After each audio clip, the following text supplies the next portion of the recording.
mathematics is an exciting subject, very interesting, and of course, very easy. Come with me, let's go on a ride with mathematics. Basic 5. This is episode 8. In episode 7, you were taught how to calculate the perimeter and area of regular and irregular shapes. I hope you can remember that perimeter is the distance surrounding a shape, while area is the size of the surface covered by the shape.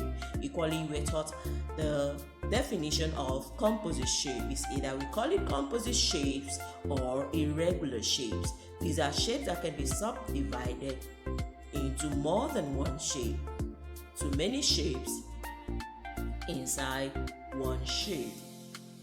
Do we remember all that? Our focus in episode 8 is on probability. Probability.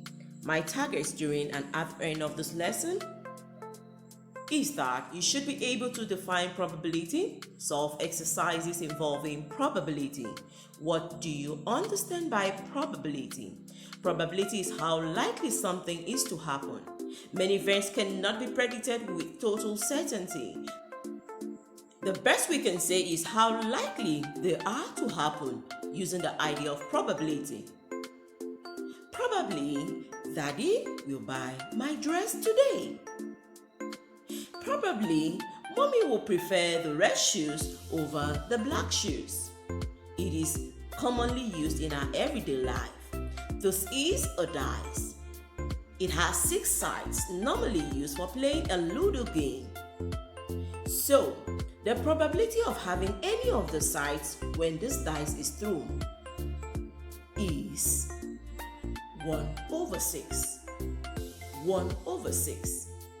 Because there are 6 possible outcomes. Either you can have the face that is having number 1 or 2, 3, 4, 5 or 6. Therefore, probability in general is probability of an event happening. The formula we have here is number of ways it can happen divided by the total number of outcomes.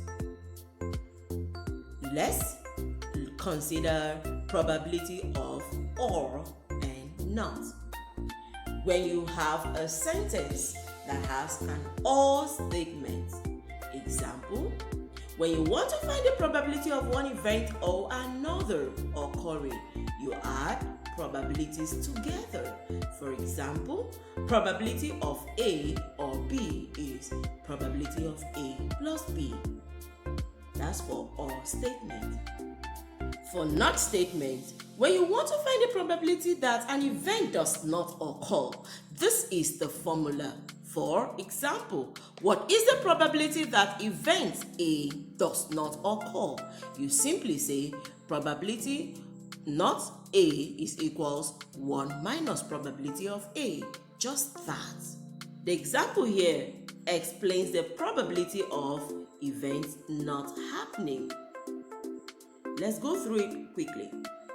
A bag contains 6 red balls and 2 green balls. If a ball is chosen at random, what is the probability that it is not green? Remember, we had 2 green balls. Total number of balls is 6 red plus 2 greens. Gives us 8 balls. Probability of green is 2/8. Probability of not picking a green ball is 1 minus 2/8. And now you can use the LCM method to find our answer, 6/8. It's as simple as that. You just take 1 minus the probability of that particular ball that would have been picked. What about probability of and? If there are 2 events A and B, then the probability that events A and B both occur is probability of A times probability of B. That's just all. You multiply the 2 possibilities, and the final answer is a perfect one. Begin an exercise. If a box contains numbers 1 to 50, we will have have some questions following. But before we go into the questions, let's consider the type of numbers that we have here. The one with the purple ink are prime numbers. Let's confirm how many prime numbers are between number 1 to 50. 1, 2, 3, 4, 5, 6, 7, 8, 9, 10, 11, 12, 13, 14. We have one prime number that is hidden, and that's number 2. Number 2 is also a prime number because by the definition of prime numbers, numbers that have only 2 divisors, that is 1 and itself, and 2 falls into that category. So we have a total of 15 prime numbers.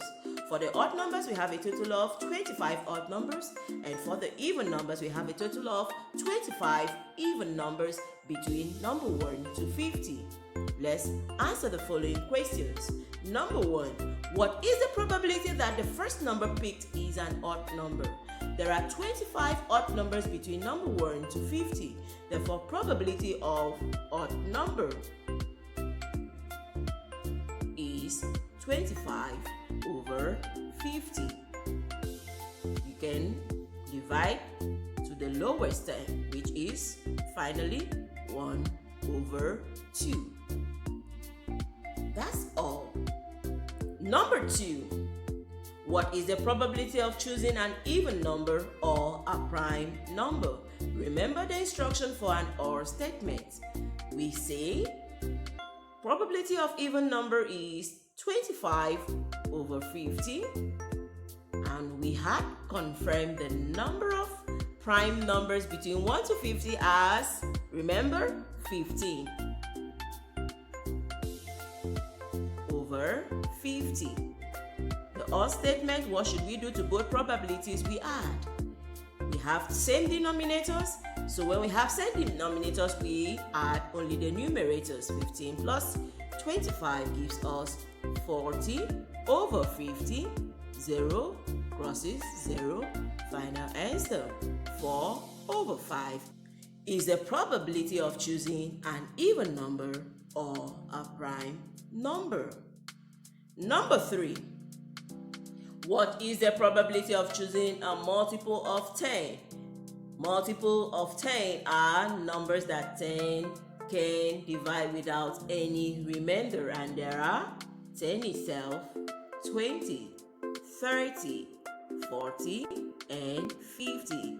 Therefore, between numbers 1 to 50, we have 5 multiples of 10. Therefore, probability of picking or choosing a multiple of 10 is 5 over 50. Let's also reduce this to the lowest term. This will give us 1 over 10. Do we understand? The last question, number 4. What is the probability of choosing a divisor of 48? How do you find out the numbers or factors that can divide 48? You simply use the factor method. 48. 2 goes into 48 is 24. 2 goes into 24 is 12. 2 goes into 12 is 6. 2 goes into 6 is 3. And 3 goes into itself is 1. Therefore, the factors of 48 are 2, 3. Play with the factors. 2 times 2. We also have 4 as a divisor. We have 6 as a divisor. We have 8. Do you understand? We're playing with the factors. For 8, you cannot see 8 anywhere in that solution. But how did we get the 8? We simply say 2 times 2 times 2. That's 8. After 8, we also have 12 as a divisor, which is on the slide. Between 12 and 24, there is also a divisor. Let's go back to the factors. 2 times 2 is 4. 4 times 2 is 8. 8 times 2 is 16. Therefore, 16 is one of them.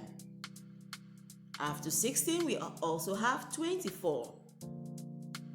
And finally, we have 48 itself. Divide itself, it will give you 1. So altogether we have 1, 2, 3, 4, 5, 6, 7, 8, 9. 9 divisors of 8. The question was, what is the probability of choosing a divisor of 48? You simply say 9 over 50. That's the answer. Do we understand? Ensure you practice the numerous exercises in your textbook for proper understanding. When you have challenges, I'll be pleased and glad to assist you. This is your homework. Page 297, exercise 1, question 1 to 5. For reference purposes, we're using Iconic Showers Mathematics textbook for primary schools. Book 6. If that particular textbook is not owned by you, you have another type of math textbook, make do with that. Ensure you go to the topic probability and also pick some questions and practice solving as many of them as possible. As it stands, we have come to the end of episode 8. Remember, you ought to remain good ambassadors of your home, of your family, of your state, of the nation, and of the world at large. Amazing. See you in our next lesson. For now, remain the best child you